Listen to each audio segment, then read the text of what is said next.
My stew turns into bolognese. I'm not gonna lie. How? I just thought I'd be making it and I'm like, oh, you know what would be good with this? Beef mince.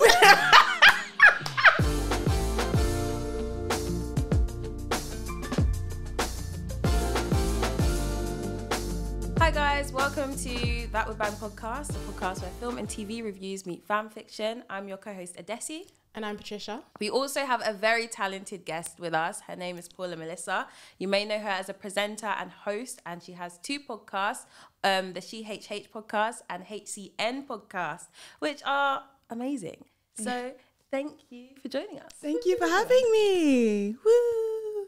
How's your week been? It's been good. It's been good. It's been long. I've very much been looking forward to, can we say it's a weekend?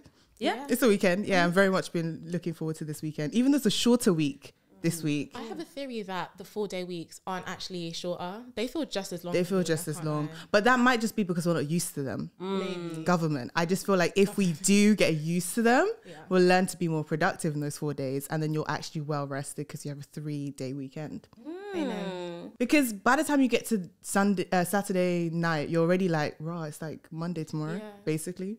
I feel like after 8 p.m. on Sunday is just when I'm deep in my life. I'm like, I've really got to do this grind thing. Do you know what I mean? Because I do freelance things, I don't really even relate to this. Oh, wow. Literally, so everyone's talking about, I'm just like, you know.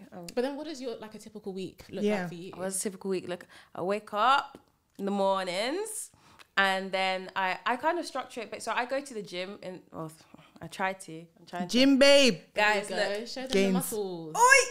Wow, I even see that definition. You can see the definition, but Gains. if you touch it when it's very soft. But so I try and go to the gym in the mornings 3 times a week. And then from there, my days are kind of structured with like writing scripts or I have a documentary that I'm currently editing at the moment and doing other freelance like producer kind of things. So it's like, it's different each day, but it's like I have to manage my time because things won't pay themselves and things won't really work. I hear it. You got what I mean? In terms of like producing, like I know what producing is, but what does that actually look like? Like, what are you doing when you're producing? Do you know what? I feel like everyone says producing.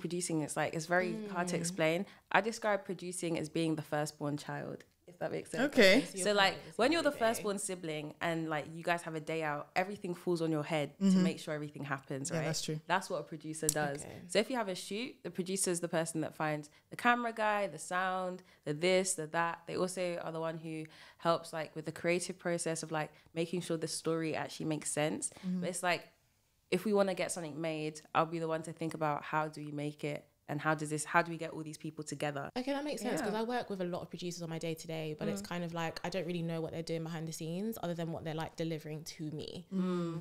So it's a stressful job. I can't even lie. Producers are stressed. Directors are stressed. I work in digital, so like content. okay, cool. Yeah. Do you enjoy it? I do. It's actually because I freelance alongside my full-time job because bills. Hallelujah. So Did you say hallelujah? I said hallelujah. Yeah. Praise God through all. But no, I freelance like content creation and also podcasting and hosting. But my day job, I'm a community manager within digital spaces. And you're a TV girly. Yeah, I just work in TV PR, so I don't create the content. Nice. I kind of just like promote it, basically.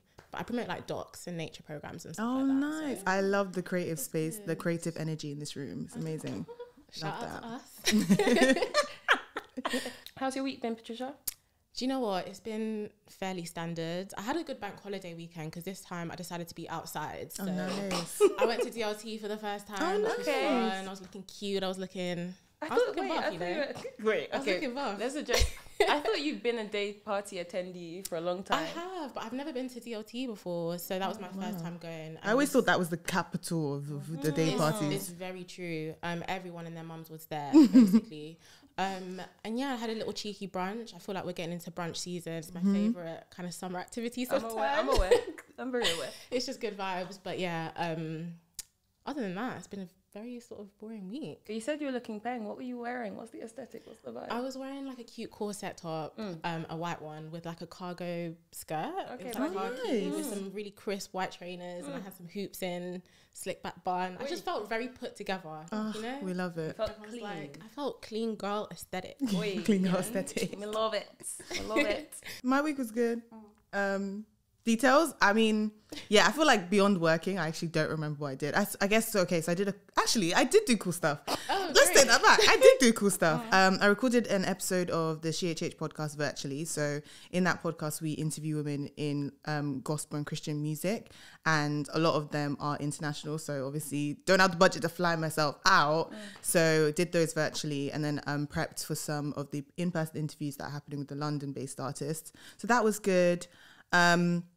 Bank holiday weekend, I was also outside because I was just like, we've got 3 this month. I have to make them all count. And I might have taken a bit because I was tired. I was like tired. I visited a friend in Sheffield who just became a solicitor. Oh, wow. And I didn't do law, but you guys that do law, you guys are always studying.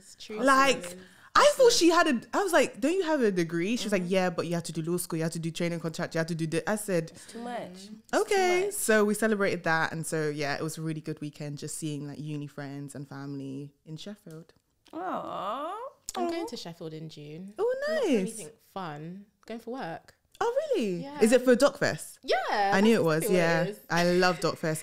I'm a journalism grad, so I did uni in Sheffield. And so DocFest was a big deal for us. Yeah. Yeah. I like watching the films there. Oh, they're That's what I phenomenal. Like Reggie Yates used to be there every year. I don't know if he still does, but He's transitioned to he's- his I didn't see him screenwriting last bag. year, he's got his thing. Yeah. Oh, but yeah. Okay, cute. Sheffield's a Nice. cute place, to be honest. It's cute. It's lovely. And this week I didn't do too much. I can't lie. Oh, actually, I watched Polite Society. Have you seen it? Have you seen the? It's about the saris and like kung fu.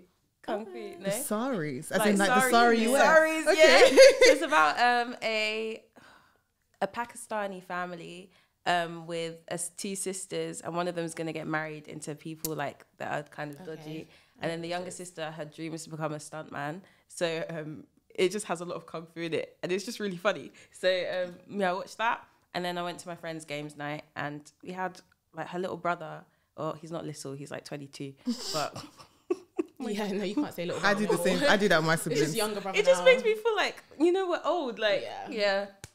But her younger brother, he's just really good with food. So he'll jazz up anything. Like, he bought like a very basic like oven pizza garlic bread thing. Yeah. And he made it gourmet, Gourmet. man. He added some sunshine tomatoes, some mozzarella, some basil, some sweet chili. I was like, wow. Wow, Girl, you really like, did it like that. I ate it and I was like, I didn't know I could eat like this before. I didn't know I could eat like I didn't. I was so happy. It was such a tantalizing experience. Tantalizing. Tantalizing. That word. Yeah. Moyo, if you ever open a restaurant where they sell food and oven pizzas made gourmet, I'll come. We need more men that can. Well, I think there are a lot of men that can cook, but I don't know them. So. They're Jamaican. Yeah. Yeah, that cook. Caribbean Like people. not like, oh, I want to be a chef. It's like I just Yeah. enjoy cooking Can cook. because And you know I when they say, don't. oh, I can cook, and they just cook spaghetti bolognese or Indomie. But the thing You is, know? boys Or say egg. that they can cook, Egg. but I don't think egg. That's all they know. That's their favorite. I feel like boys don't taste food. Yeah. They They just inhale They it. inhale. Like, it's like you finished the meal. That's when you now remember what flavor What it the was. flavour- You didn't know when you were eating. Oh, it actually needed salt. Still, you've eaten it already. It's And you finished. enjoyed it. Consumed it all. You just inhaled it. Hey, yeah, That's that's true. I don't believe men mad. taste food, so that's just my thoughts. But you know, Yeah. You know, when we were kids, actually, I don't say we because I don't want to generalize that your experience was the same as mine. But when I was a kid or growing up, my mum was always like, "Oh, come to the kitchen, like let's cook together. You're gonna need to cook for your husband. You're gonna need to cook for your husband." And I was always like, "No." And now, I mean, as much as that was extremely sexist, I low-key wish I did actually cook with her because I can't cook now, I hear and it. my boyfriend doesn't cook either. So oh, you guys are gonna be hungered. That's gonna be a this struggle. takeaway. Wait, can we talk though? Can we talk about this? I feel like my perceptions have changed a little bit. Okay, go on. I went through my feminism radical era, right? Uni, I was like, I ain't cooking for no one. No I ain't man. doing nothing. Nobody do anything. My mom used to be like, that's all you need to cook, all of these things. And now deep that it's like, why don't I want to? What's so bad about it? Yeah. That's my question. I think it's cooking for the right person though. You're not Or out just here cooking with. You guys or cooking cooking with, together. yeah. Because now we can. And the thing is, when I do cook, it's a labor of love. It really is. But I just don't really cook well. I just Exactly. be making spag bowl with rice or spaghetti or pasta. And I don't want to. I was striking before, but I was like, I'm gonna have kids, and will they Striking. only eat food that's Nigerian when they go to their grandma's house? Yeah, That was so it's sad. true. This is my thing. I'm losing recipes. Like I don't really know how to cook like the stuff my mum can make, Dude. and that's what kind of panics me because Wait. But don't worry though, there's YouTube though. I always told my mom, and that was one of my biggest excuses, and she used to be like, oh Paula, no, honestly, come with me. But she was like, but now it's like, okay, go on YouTube and the recipes are there.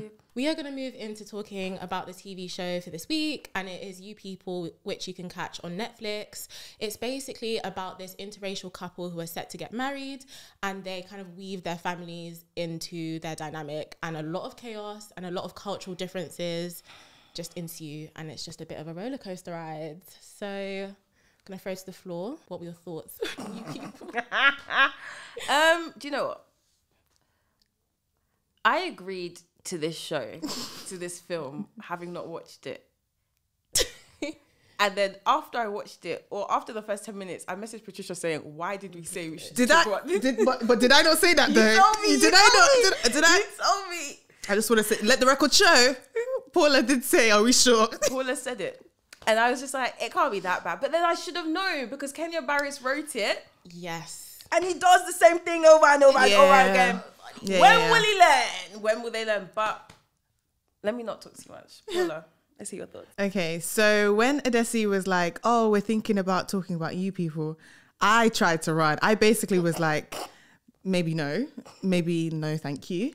Because number one, I didn't enjoy the film like at all. And I don't mind like talking about things I don't like, but I just was so worried I'm going to get cancelled because I felt like Black people were supposed to like it, but it just wasn't good. Like the trailer was phenomenal. I actually rewatched the trailer for this and was like, oh, maybe I just missed something. The trailer was incredible actors in it.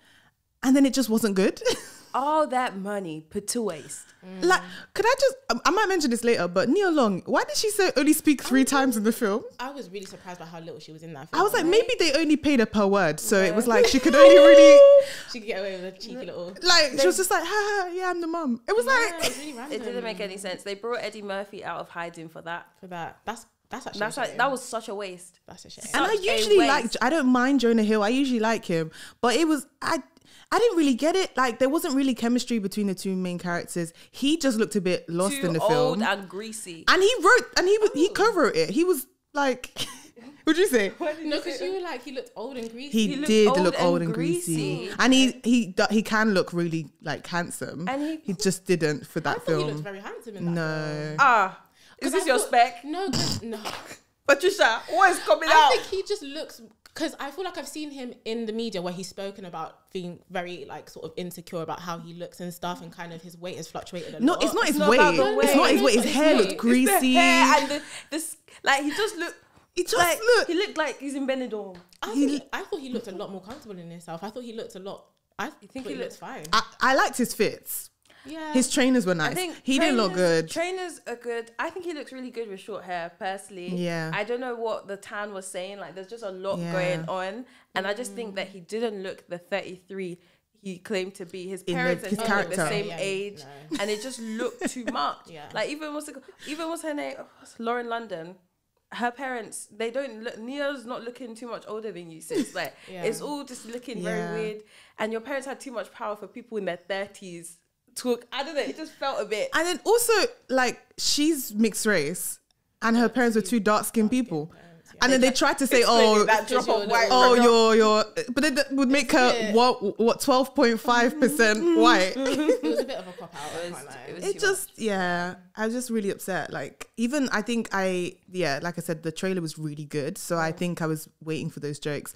But whoever edited the trailer, like, did a phenomenal job, because they took all the jokes in the show, in the film, and put it there. So when you're watching the thing, you're kind of like waiting to laugh, and there's just very few moments of like actual belly laughing for me.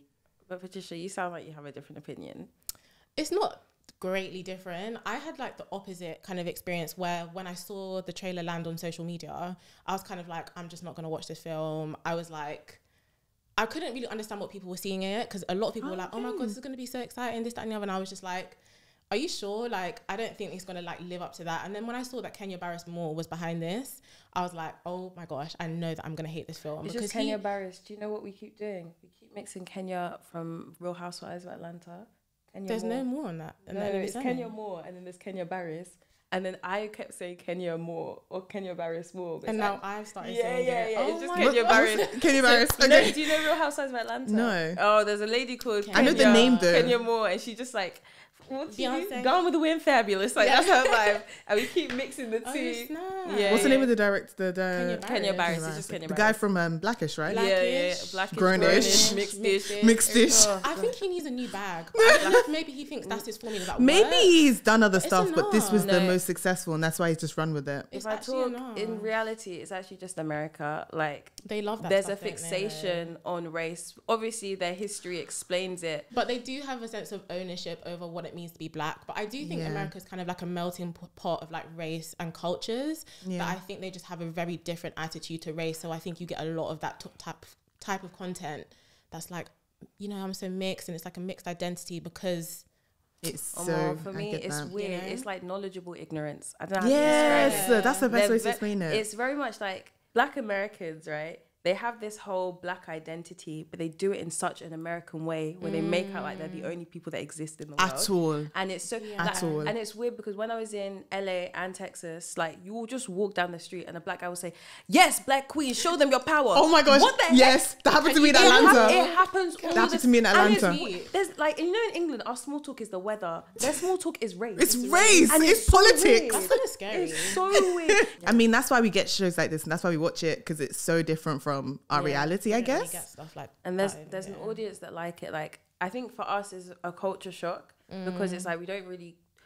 Race is a thing, and colonialism, and these people are the founding fathers of racism. We know that, but the reality is, like in America, there's a market for it. Yeah, a lot of their shows that focus on black people are about race. And I feel like England, we try and do it bits and bats, but I think it's a bit forced when we try and do it. Yeah, it can be quite forced. I don't think we need it. I think we just like existing a bit more. I was just gonna say, but speaking of like black power, Akbar. So Amira's dad and her family, Muslim. I found that a bit awkward because first of all, they are Muslim, which is fine, but then there was no sort of like, they were just Muslim. They just would say they're Muslim, but there's no sort of... I Googled into that because I was really confused as well. Yeah. They were of a sect of Islam, which is the one that Malcolm X was. So that sect of Islam is like very distinct. It's not necessarily... It's not necessarily a lot of Muslims wouldn't call it Islam, basically. Okay. So it's quite distinct to being linked to being black and being Muslim. So that's what they were trying to do. But again, I think it was a bit muddy. I don't know. I got it. I got it because there's a lot of black Americans who have taken on Islam as their religion in order to be pro-black. That makes sense. But that's like a lot of black Americans that take on traditional Yoruba religions, spirituality. Guys, you don't know what you're doubling. You don't know what you're doing. Or more. Run. Us. We know we're running. You're back. But anyway, but yeah, they want to just be really connected. Though, it's very. But they don't have that. People need to be careful. That's all I'm saying. What are you connecting to? People need to be careful. Hey. But they have their own culture. I feel like black culture is a thing. Yeah, I think they can sit in that, you know, and embrace that. I think they don't think it's enough. Yeah, no, but it is like I understand when like your history, you actually don't know where you've come from. Yeah, I that must be tough. Understand. 100%. So it's very like I don't know how I'm here, and then it's like even when we go, because even when we made a lot of friends with when I was in LA, we made a lot of friends with like black Americans, and like people that we'd see who was their skin toned, we'd assume that they're mixed race, but they're like, no, I'm just black. And it's like they actually don't know. They know that down the line someone was not black, but they can't tell you where. Whereas we were like, oh, I'm Jamaican and I'm British. I'm Jamaican and this and that. Whereas we know exactly where we come from. That must be so hard. Exactly. Sorry, I'm actually just deep in. That must be so tough. Like me knowing I'm Nigerian, me knowing I'm Igbo, me knowing both grandparents were from the same state in Nigeria, like knowing that it's such a privilege because my kids are going to know that, their kids are going to know that, but a lot of black Americans don't have that, and that must be tough. And with the privilege we have, we still don't choose to cook our food. How do we get there? This is what my mom would say. Oh, guys, you're choosing to make mac and cheese. Oh it's actually true though. Make stew. Make stew. That's one thing I can do. Hey, my stew slaps. My stew turns into bolognese. I'm not gonna lie. How? I just thought I'd be making it, and I'm like, oh, you know what would be good with this? Beef mince. That is the funniest thing I've ever heard in my life. I'm like, this is lacking something. It's lacking something. Oh, beef mince. Do you know what it is? When I was younger, and like occasionally my mum would be like, "Oh, make the stew for the house." I'd be making it, and I'd just be like, "Oh, I think I'll just put some beef mince in there." So I cook some beef mince, I put it in, and then they used to be like, "This is so yummy." So I just literally didn't stop doing it. I actually love that. Oh my Yeah, god, it's really 'Cause bad. You could just really have some chicken on the side. But Do you know what I mean? It's beef mince. So then you could do it with pasta, you could do it with rice, you could do it with spaghetti, maybe some bread. It's true. I don't know. We I've love made to see stew it. once in my life. I Oh, haven't made. I know. Like I think the first time I made it, it tasted like this was first year of uni. It tastes like Tomato-y. pasta sauce. Like Yeah. it didn't You taste gotta like let that cook stew. down. Exactly. you have to let. And I That's feel the like thing. you Patience. Need a decent amount of oil as well to make Yeah. it work. And the thing is, because I'm used to when you cook like the British way, you don't really add oil, but African food, you Everything is drench swimming. It's a Drench lot. it. Weekly food shops, you'll be getting big bottle of oil. It's Like, actually kind of nasty. it's working so about it. It's not bad. nasty. It's culture. It's culture. No, it's culture, but it's also greasy. very greasy. Guys, Let's It's be not real. good. Guys, let's address this. It's about the flavor. At the It's end of about the the day, flavour. I That's feel what like the gym is for. listen, you could do a knob of butter, as they say, and that's enough. No, but guys, a knob of butter with no salt, no pepper, no nothing. Please, look, we have to pick your battles. I want to eat food that tastes nice. Of course. Yeah. You do. Yeah. Yeah. Okay. But do we need to But drink oil? Yeah, exactly. It's nice, but it's oily. Do we need to drink it? You know? But that being said, even though I can't make, well, I haven't attempted to make stew since that time. It tastes like tomato sauce. And I was scared. But I also think it's because the meats that I was using, it didn't. I feel like I need to go to a market and like Yes, buy this it. is- But I'm so scared of that. I don't want to do that. I'm so happy that all these apps like Oja and Oh, these yeah, things exist. yeah. Just That bring it can to be. you. I don't want to be fighting with boss man and say please. No, cut I me never another go one. to the butcher or the fishmongers without my parents because I need them to haggle on my behalf. I said no. I want that can't one. do I want it. that one. I'm I can't like, be fighting boss Why man. is there no set price? And why are we able to haggle? The markets give me the ick as well. Just entering there, smelling everything, it's sensory overload. I It's get a lot. stressed. So Guys, But I went to a market when I visited Nigeria, and that was what scarred me from markets. From there, I was like, even Brixton Market, do you think you'll see me? Because they don't even just say, "Oh, like sister, come and try it." They grab you, and I said, "Sir." I mean, going back to the film, I was just going to say, I just didn't hate it as much as I thought I was going to. And that's not to say that I thought it was like great or brilliant, but there were times where I did chuckle at things. But Yeah. for the most part, it was like 2 hours that I would never get back on my time. Like I That was wouldn't it. really rate it that highly. And I also just didn't think that Ezra and Amira had that much chemistry Yeah. as well. And there was like a CGI kiss at the end where I was just yeah, like... because she didn't want to kiss him. Is it? And Yeah, she did. yeah. She didn't want to. It was wild. And I just feel like for a rom-com, No. you know... Okay, do you know what? Like, She didn't want to kiss him. she didn't Is that wanna public kiss- knowledge? No, that's public knowledge. She didn't want to. Did she give reasons? I don't know, but it's just a bit I wild. didn't know that was public How do knowledge. you? but- How do you? I've heard that. Did you hear this? I mean, no, I just thought that people were speculating, oh, she must not want to kiss him. But I Why didn't would know. you CGI a kiss? That's wild. Do you know how many It's takes true. you do for films? For a Netflix film, you get that take. They CGI. But do you think it has anything to do with her with history? Nipsey? Maybe. Hussle? Maybe. Because Probably. I like the fact that they, you know, gave an ode, I guess, to him in the film. You know, with like the mural and stuff and the Yeah. music. But maybe it's because I know. Can I that just say, straight she after looked it- incredible in She this. looks amazing. She did She good. looks so good. She did look good. But I know, She's good like acting after too. it happened, a lot of people were like talking about like kind of policing how quickly she could move on and stuff, and kind of stuff that she was doing. I saw a lot of that online because a lot of people loved Nipsey. So what do they want? But she's What do they acting. want? What do they want from her? Well, that's a very good question. No, with these situations, you just want people to suffer for their And whole life. how's she gonna like? She's trying to work. She's trying to make money. She's trying to feed She herself. did a Like, good job. I think she was great. I think that's why I was so upset. Like, and I love a good rom com. I love chemistry between two leads, and there just wasn't really much. They also skipped very quickly over fell how in they love. built a relationship. Relationship, yeah, they forced it so quickly. Let's address that. Because it looked like Love he was based trying to on marry what? her the next day. It was. I didn't even see what they connected over. It was know music, either. music Trainers. and The trainers. culture. That was it. The My culture. Imagine. Imagine. Y'all didn't even cook together. You didn't do anything. Then all together you decide, yeah, let's marry. You've moved in. You bought a house, and now your parents are meeting, which I think is even problematic. As a whole, can we address this? Yeah. This is why I like being African. This is why I like my culture. This is why I like the fact that before you marry, people will know who you are. You get what I mean? absolutely. How can you now decide that we're engaged? Oh, I think it's good And then to you meet your what? family. Yeah, Yeah, it was very weird. kind of wrong order. What? Very, very weird. wrong order. Yeah. Don't you want to know the family you're marrying into? Don't you It's want so to know the true. family you're marrying into? Because how you planning wedding and you're like, oh, maybe we should do a family dinner. How much weight do you guys place on the family that you're marrying into. Like if there was a situation where there was a lot of tension or there was a little bit of friction with your partner's family, how much would that dictate your relationship and whether you would pursue that? For me, it played a big role, personally.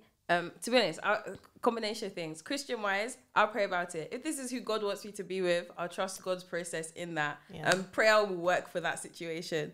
But if this is like God's like, you know what? You could be with this person. I have to weigh out the cost.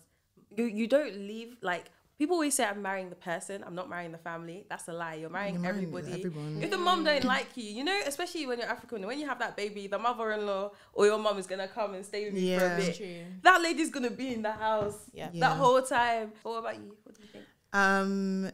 Is that I would balance it out. So I think if it was like small tiff, like, you know, you met for the first time and his mom's a bit like, oh, I'm not sure about the way you cook this, or I don't like this. That's a bit smaller than like this situation where their parents were literally like, you can try and marry her, but I don't know. Yeah, your parents were like, you can try and marry her, but I don't know if that's going to happen. That would have been like, okay, I think I'm done. Like, that's too much. Because, like Adesi said, you are very much going to be entering a new family. And I just can't be battling at work, battling in school, battling in the workplace, and now battling at home. Nah, it's too much. And like you said, so I'm... Igbo, and we do something where when you have a baby, your mum comes to stay with you. Now it's for your husband and for your mum to hate each other, or your siblings. I just think before you get married, you kind of just need to. I need to know 100% what this is going to be as much as I can before you commit to someone. Fully, you know. Even with the interracial thing, that's why I think I was intrigued by this film, because even though interracial relationships in the UK are not as extreme or as big of a deal a lot of the time than in the States, I think I was like intrigued to see like how two very different culturally families were. And I guess because they were talking about the Jewish race, they wanted to like now make these black characters a bit more rich in culture, so they made them Muslims. So I'm like, okay, now we've got two distinct like religions and races that coming into the family. This is going to be interesting. And then they just played on stereotypes all through it, which was weird to me, because Jonah Hill played a part in writing it, and he's quite public about being Jewish and proud and stuff, and yet like use a lot of like borderline anti-Semitic jokes, and then a lot of like jokes that were just like stereotypical things about black people in the States. So it just felt a bit, I don't know who we're catering to. But I think it's like, it's one of those things, because comedy, I think they were trying to take it back to like noughties comedy, like everything pre-2010s and like 2010s kind of comedy, where like the reality is you push the edge, you push the line, and it worked at that time. And it can still work today at points. And I think the fact that Kenya and Jonah wrote it together meant that they could play on both jokes. Like Kenya could not write that alone. Jonah couldn't write that alone. They had to do it together, if that makes sense. I got to the end. I thought I was going to leave the film, and I was just like, let's push through. Like the music was good. The scenes, like it was shot really nicely. Like it was stunning. So I was like, we keep going, I guess. Yeah, and it was a star-studded cast, man. I don't know how much that film cost. I have no idea how much that film cost, but they got them all in. Yeah, I don't know. It's kind of a shame that you can kind of pump so much money into something like this, and then there's just like a whole sea of people trying to get into the industry that can't even get the funding or the backing, and probably have better scripts, you know, things to share. But so what would you rate out of 10? Final verdict? I'm giving that a solid 5. That's high. That's less than I was gonna say like 6.5. Oh really? Yeah. I'd rate it 5. I liked it more towards the end. Do you know what's really interesting? I was watching an interview with Lala. She was in the film for like 3 seconds. So I was watching, for some reason, I was watching Lala's interview with Jennifer Hudson. And she was talking about, I'm in a film with Eddie Murphy. It was like, first of all, you were in there for 3 seconds. And then she was talking about, Eddie's such an interesting like person to work with, because as he's gotten older, he will literally do his scenes. And then like, as soon as the director's like, cut, he like ghosts, he disappears. And he's like very like introverted, and he will just go. And I was like, that is so contrasting from this character he was playing in this show. Yeah. So funny. Do you know what? I think from working in the industry and from working with a lot of comedians, a lot of times comedians are actually very serious. Like they can turn it on, do their jokes, and then when it cuts, they're like, "Oh, mate, I've got bills to pay, I've got things to read." And secondly, being on set is so long and draining, and you're waiting and you're waiting and you're waiting. That I can understand if you've been in the industry for that many years, you're like, mate, let me do my job in the let me go home and see my kids. Yeah. But the last thing I was gonna say is that the one thing that kind of annoys me with like Amira's family is that I just found them like so difficult, if that makes sense. Like I just feel like there's a point to be made by the fact that like Akbar, like Eddie Murphy's character, was just being so like obstructive in their relationship. But then I guess like the Jewish side of the family were just like so ignorant, but I just didn't know why they had to make it wasn't balanced. I think they were trying to make it look balanced by they're obsessed with black people, we have no idea, we've never seen a black person before, compared to I think they just made the black people overly hate white people, and then they made the Jewish family like overly like no concept of black struggle and everything. Exaggerated on both ends. That was just really frustrating to me, I think. I think it's time to move on to our final section of the podcast. I'm very excited. So Patricia and I have come up with some alternative scenes for this movie, and we are doing what are we doing? We're doing what would happen if Ezra's podcast actually failed and wasn't a huge success. But do you want to just set up your scene before I play it? So in my scene, his podcast doesn't go well, and as a result, it kind of causes a divide with his friendship, essentially. And it causes with his co-host, and also causes a bit of tension with his relationship as well, because we just saw them fall in love based on nothing. So I wanted to break that down a bit. The duo push past family drama and have the wedding of their dreams. But after the honeymoon, reality kicks in regarding Ezra's joblessness. The couple also realise that they don't have much to talk about outside of family issues and race. It's been 8 months since Ezra left his job, and the podcast is still not doing well. His co-host Mo thinks that they should take the pod in another direction, but Ezra disagrees. They part ways, and Mo starts a new pod without him. Her career takes off in a matter of months. Viral episode after episode is dropped. Amira, on the other hand, has finally secured a designing role at a fashion house. As much as Ezra tries to be happy for her, he can't get over the fact that he's not earning money and refuses to take her handouts. One day, Amira feels bad and suggests that they start a new podcast together about relationships. They start giving advice about interracial love and sharing their stories on their crazy family experiences. It blows. Everyone is loving them and things are booming. But Amira feels like the podcast is the only thing that's keeping their relationship together, and that things need to change in order for them to be truly happy. However, Ezra blows up, saying that she only cares about herself and this is his time to finally shine. He gives her an ultimatum, saying that the only way that they can stay married is if they keep this podcast going. Dumbfounded by his selfish statement, she chooses to move back in with her parents. Ezra continues the podcast on his own, pretending that his wife is not available, and is still dropping tea on how to have an interracial relationships. However, because Amira's not there, their viewership goes down and all opportunities are taken away from him. As a result, he goes to work at his dad's company, knowing that he's finally fumbled the bag twice. He's forced to rise the ranks independently for the first time without riding the back of a black woman's success. I hear that last period. He said, finally. What's really interesting about that is that my is very similar. Very similar. I was really struggling with this because I wrote one scene and then just completely second guessed it and wrote this one. But essentially, the podcast kind of does take off with Mo, but then kind of quickly fumbles itself basically. And Ezra and Amira kind of hatch up their own plan to kind of rise up in the ranks and become popular again, like in America. This is the first time we've actually had crossovers like this. So. It is very similar, but I'll let you just hold it where you did as well. Ezra and Mo's podcast is popping. The success is helping Ezra get over his breakup with Amira.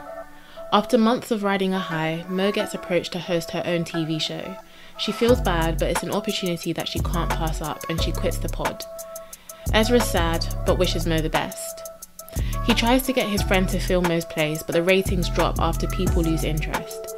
He then hosts the podcast solo, but it's a nightmare, and people online mock him for being desperate enough to hold on to the pod when it's clearly over. Eventually, he lets go. Money is drying up and his old boss won't give him his job back. He's trying to finesse his way onto the guest list at a club with his friends, but the bouncer won't let him in. Ciao. He spots Amira in the food spot across the street and tries to leave, but she sees him. She has something to tell him and invites Ezra to join her. Amira is pregnant. She's been debating whether to go through with it and feels like seeing Ezra is a sign. He says what the hell, they should get married like they always wanted to. The next morning they have a shotgun wedding. It's just the two of them with Mo as a witness, and Ezra records the whole thing.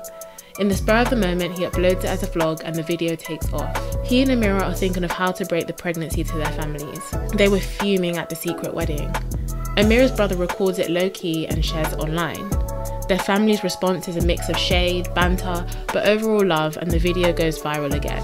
Amira asks Ezra whether it's crazy if they vlog their new life together. Some people hate it, but enough people love it and they blow.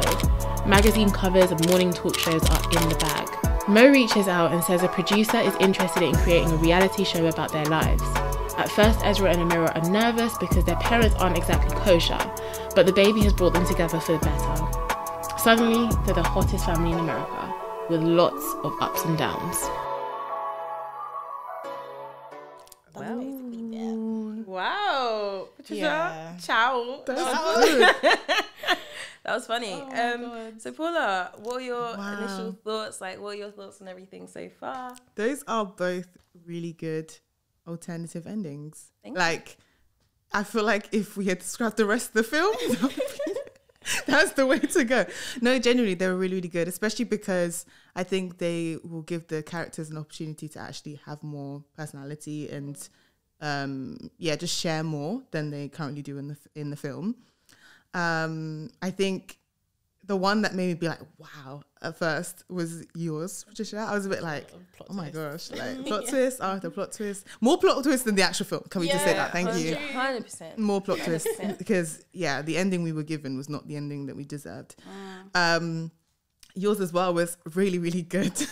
And I love just at the end, it was just like, period. Like he had to live his life for himself, by himself, finally. But Patricia, what inspired you to go down the whole YouTube route? To be honest, I just know that there's an appetite out there for like interracial relationships, if I'm being honest. Like social media eats that up, the media eat that up. And I think after realizing that his kind of fame was like tanking and seeing the success of these random videos that he was putting out and stuff, they was just kind of just like, how can we turn this around in our favor? And I think they just kind of jumped in on that kind of interracial. It's given Kardashian, you know? And throw a baby in there. Yeah. People are hooked. We all want to see The baby has its own Instagram for sure. I hear it 100%. You'd already know. What makes me laugh about yours was the whole giving advice thing, because they didn't have a good experience. Their relationship was not to be aspired to. So, but that makes me laugh though, because how many people do start like YouTube channels, podcasts, Instagram, TikToks, where they're like, hey guys, I'm going to give you advice about skincare. I'm going to give you advice about this. And they just have no basis or shouldn't be talking on the internet. Exactly. So, period. Let's give ourselves 10 seconds. You go first. I don't know what I'm going to say in these 10 seconds. Okay. 10 seconds begins now. Pick my scene because it shows honest realities of what it's like to actually be in an interracial relationship, showing that they're not having connections and things don't actually work. And it shows that black women are the reason he's successful. That's it. Period. Ready? Yeah. Pick my scene because at the end of the day, it's a rom-com, so I gave them a happy ending, but it's also very different in terms of this reality TV show that appeals to like interracial fans. And time's up. Interracial fans? Fans of interracial couples. Yeah. So based on everything you've heard today, who are you picking? What's the vibe? I really feel like Adesi, you saying the reality of what could have happened and how by the end of it, he now has to stand on his own feet and he can no longer rely on a black woman or an interracial relationship with a black woman to be his like USP. I really like that. Now, Patricia, I really like yours because it is a rom-com. We do want a happy ending. We do want to see them live happily ever after. But again, if we do see them live happily ever after, are we enabling a society that is built on basically fetishizing an interracial relationship and an interracial the product of an interracial relationship, a baby. So yeah, they're both really good. Do you want me to know? Do you want me to say his pick? Your winner. I don't know where it's going. I have no idea. No one's the winner. No, I'm joking. The winner is Patricia. Oh my god! Yay. Just because I'm a huge rom-com fan and I do want a happy ending. Like, I, as much as the characters annoyed me, when it got to like 10 minutes left of the film, I was like, wait, these men are getting back together, right? Because the film can't end like that. So I think that's just like my thing. I thought what Paula was saying was gonna tear you down when you. Oh yeah, should we be encouraging? I was like, yeah, no, they're gonna call me racist. I was like, go for it, not knowing that I was the one that was set up. But anyway, sorry. Sorry. That's it for another episode of That Would Bang podcast, which we really hope you enjoyed. Don't forget to follow us at the TWB Pod on all social media platforms, and we're on YouTube. But you can follow me at _PDVR. You can follow me at Adia Desi. And you can follow. Oh, you can follow me at Paula Melissa XX. Hey. Thank you. See you next week, guys. Bye. Bye.